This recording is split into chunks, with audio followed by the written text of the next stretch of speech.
We're going to have a look at the Swan Valley today, which is a semi-rural area to the north of Perth. Lots of vineyards, lots of Horsey stuff, really nice place to visit. And it's about 22 kilometres north of the CBD. Well, at least the start of this was about 22 kilometres out.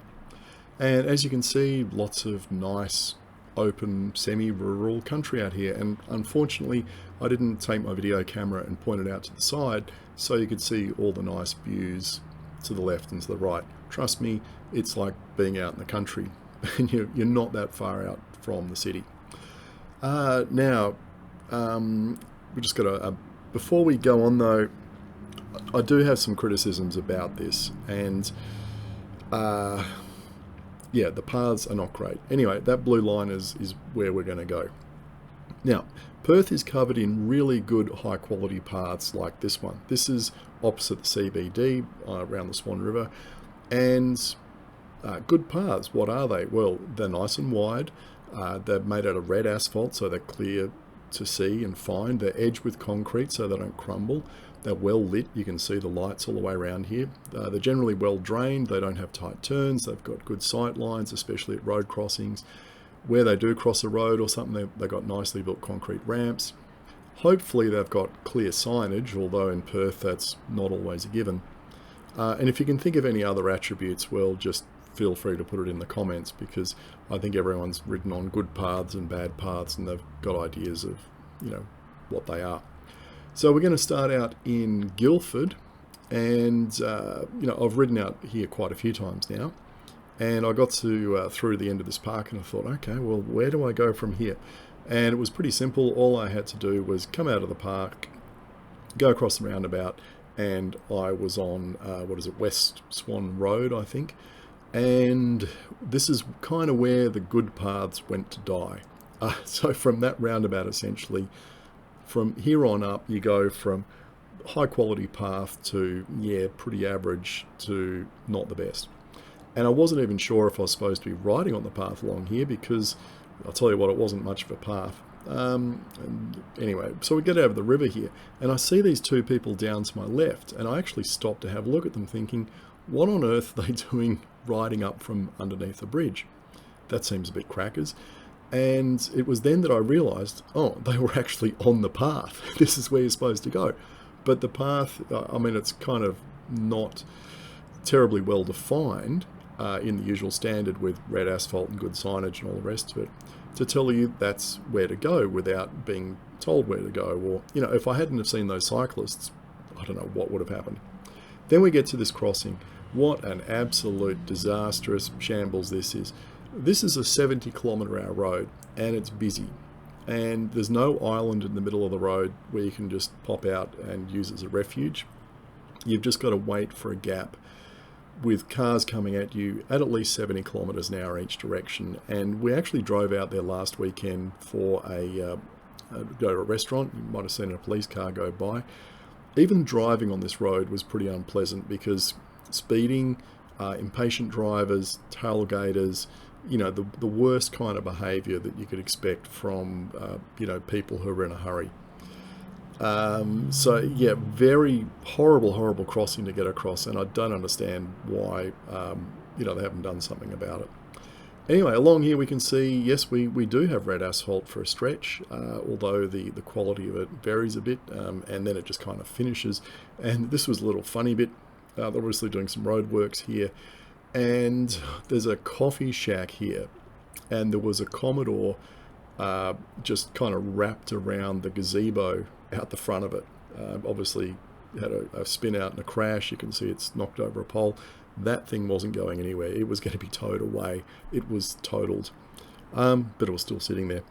Anyway, then we come onto a new section. You can see like it's concrete footpath there, and it was not terribly wide. Like if there were people coming the other way, you'd have to duck. And I don't know why, but there's lots and lots of poles pretty much in the middle of the path or right on the edge of it. They just haven't bothered to relocate any poles or any of the service pits to get them out of the way. That was a big road crossing at a major highway. It wasn't particularly good, but we're back on the path. And look, I've got to say, the scenery out here is pretty nice. Oh look, there's another pole in the middle of the path. It's not great. Yeah, anyway, the scenery is really nice. It's a lovely place to visit. Beautiful weather. It was only about 21 degrees, so it wasn't too hot. It wasn't raining, all that kind of stuff. It was just a nice, well, I guess what should have been spring day. I've actually got some friends that live out here. They're right into polos, so they've got a Horsey farm out this way further north. It's it's that kind of place. It's where people come to buy, I don't know, 20 acres or something and have horses or a couple of cows or some sheep or ducks or whatever. Also quite a lot of things like vineyards out here, chocolate factories, breweries, gastropubs, cafes, restaurants, paintball. You name it. This is kind of a place you can come for a bit of weekend recreation. And, it was a nice ride. And in fact, the reason I came out here was a mate of mine took me to a butcher shop some time ago and then told me that that same butcher shop has a pub up here where they do lunch. So you can ride up here and have a beer if you want to and have some of their delicious bratwurst. And they make, I don't know, many varieties of bratwurst. And if bratwurst is your thing, this is the place to go. So I actually found the place. It was right opposite where we had lunch last weekend, just quite obscurely. And the sign on the door said that they opened at 11 a.m. and I was there about 11:05, and they showed absolutely no signs of opening. So I was a little bit ticked off at that. I was looking forward to sitting out here in the beer garden with a coffee and a bratwurst and maybe some salad or something, some coleslaw and enjoying a bite, because it was a 75-kilometre round trip. I was getting a bit hungry, I needed some coffee and some food, and not this time. I guess if I come back again, before I head back to Sydney, I'll have to actually check they're open on a Saturday, or just turn up a bit later, I guess. So anyway, I just kept rolling north after that to see what else was up here. Lots more vineyards and horsey things and all the rest of it. One thing though, the most unpleasant part about this ride was the vehicle noise, the traffic noise. The road's right there. There's nothing in between you and the road. There's no sound barriers. There's no hedges. There's no bushes. There's no trees. It was just rackety the whole way up. It's like riding alongside a freeway.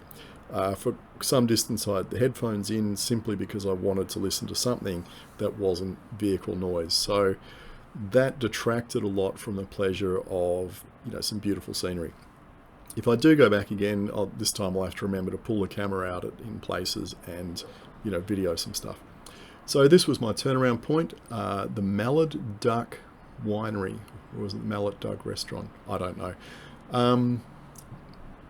Didn't try it, but anyway, here's a bit of scenery. You can see over on the right there's some horses in the paddock. This is very much what most of it was like. If I'd pointed the camera out to the side a bit more, then you would have seen lots more of this kind of very nice rural, scenery. And again, like I said, it's only starts 22 k's out of Perth. It's about an hour's ride from the CBD to where it starts. Next time, I guess I'll try and push a bit further north, maybe make it a 100k round trip, maybe a bit further. I'm not sure how far north it goes. I guess I'll just have to keep pedaling one day and see. And obviously, find somewhere where you can stop for some food. Again, another problem, of course, is there's no water points and there's no toilets. So toilets on the side of the road and water at a cafe, I guess. Well, after that little sojourn, what are the lessons we can take home for Sydney? Well, the first thing, I guess, is it's really nice to have a semi-rural area so close to the city. Not sure there's much we can do about that in Sydney unless you're living out on the fringe somewhere. One very nice thing about this, of course, is this area is nice and flat, so riding out here was a doddle. Not so sure how bike-friendly all the cafes, pubs and restaurants are, though. I guess I'd actually have to give them a test drive and see if they've got things like good secure bike parking that's visible from where you're sitting, whether they're happy with sweaty cyclists coming in, whether they've got appropriate food, is the coffee any good, blah, blah, blah. There also seem to be a shortage of cafes. There's lots of roadside coffee stops if you like roadhouses for drivers. There's pubs, but cafes, not so much. Fancy restaurants, some very fancy looking restaurants up here, but cafes where you can just pop in and like we do in the inner west don't seem to exist. Although there's lots of tea and scones, if that's your thing. Now, one question though, after looking at this, is this. Is poor bike infrastructure better than nothing at all?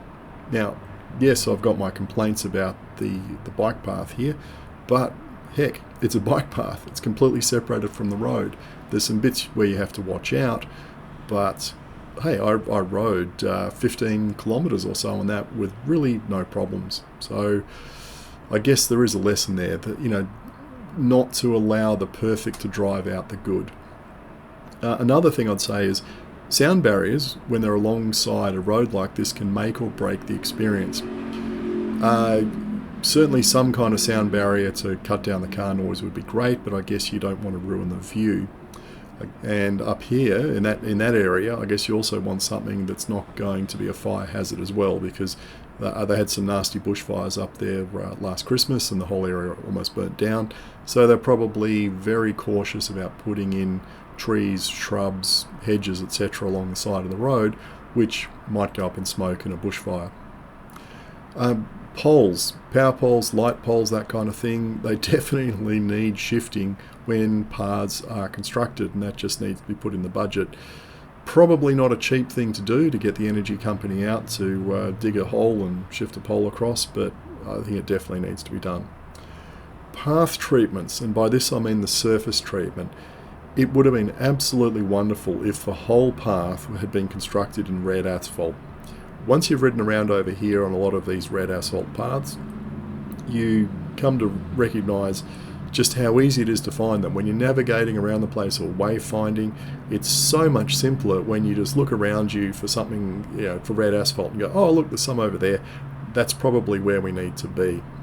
Also, when the path twists and turns around or decides to run under a bridge, you know, it's just obvious. You just follow the red path. It's like following the yellow brick road. We really need to make things just so simple that you don't need signage. You don't need to pull your phone out and look at Google Maps or anything like that. Just lay down the red asphalt and be done with it. Road crossings on busy roads are really important, and I'd say particularly the installation of refuges which are wide enough to get a couple of bikes into. That road crossing in a 70 km/h zone was just absolutely appalling. I mean, it was one of the worst bits, the worst experience I've had in Perth so far, I think. Some water bubblers would be nice. I think it was very lucky I was out here on a nice spring day. In the heat of summer, that would just be terrible riding out there in the sun without, you know, a couple of litres in a camelback on your back, unless you were stopping in at every, you know, pub and cafe along the way to top up. Not really sure if that lesson's for Sydney or not, but anyway, that's all I've got for this time.